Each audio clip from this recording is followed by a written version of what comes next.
Ruto, whenever he comes up with a program, it's for money making. For him, it's for money making. It was a bare-knuckle display, as it was a little bombshell.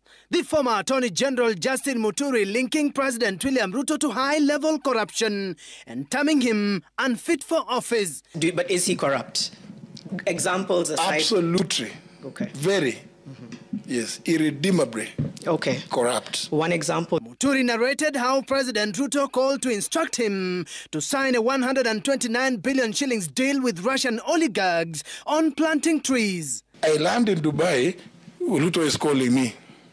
Those people, those Russians, want to do, they are there, they are in Dubai, they are waiting, you signed in. I said, you know, I'm just at the airport and I'm on transit. I am not leaving the airport. Right. He said, no, but they are there. Your people, your staff have already worked on the document. I said, no, I will need to go and review it in office. This document being the deal? The deal. They were purporting to give a grant of $1 billion to grow allegedly 3 billion trees. Muturi alleged that the project was a private money-making venture, yet the grant was to be channeled directly to the Ministry of Environment. No, William Ruto, whenever he comes up with a program, it's for money making. For him, it's for money making. Now, I come and tell them, you know, they bring me an MOU. I tell them, and I remember I spoke about the MOUs. Yes. I told them, no, it came from the Ministry of Environment, which they pushed through. I tell them this thing, the $1 billion can only be by way of a grant, but it cannot come directly to the ministry because under the PFM Act, Section 47, it can only go through the National Treasury.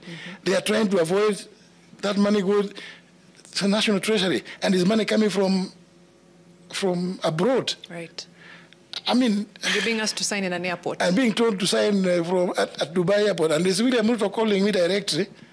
You know, I'm telling you. Having worked with President Ruto during this time, when he served as Kenya's Attorney General, Muturi says he arrived at a sorry conclusion. I think it's a very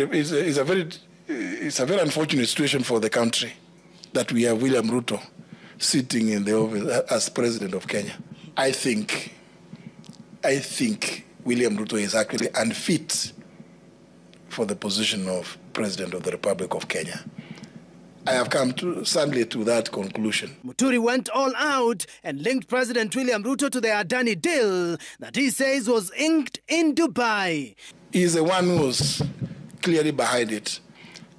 And I know this because when his advisor, Adan Mohammed, invited me to attend the COP28 in Dubai in 2023, he gave me a lot of information which ended up with the Adani deal about the airport specifically. Muturi also roped in the Aurora and Kimorel scandal, a project where the government secured a loan worth 63 billion shillings from an Italian company, CMC di Ravenna. But there were discrepancies regarding the actual cost, quality of work, and accountability.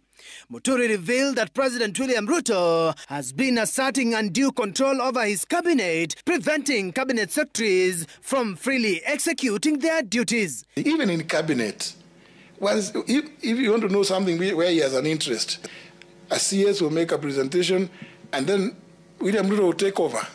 Say, this one is good. He begins now to explain, making sure that there is no dissent, you know? In the Tell It All interview, the former Public Service Cabinet Secretary called the president a dangerous man. William Ruto is a true example of Daniel Moi. Stephen Leto, Citizen TV.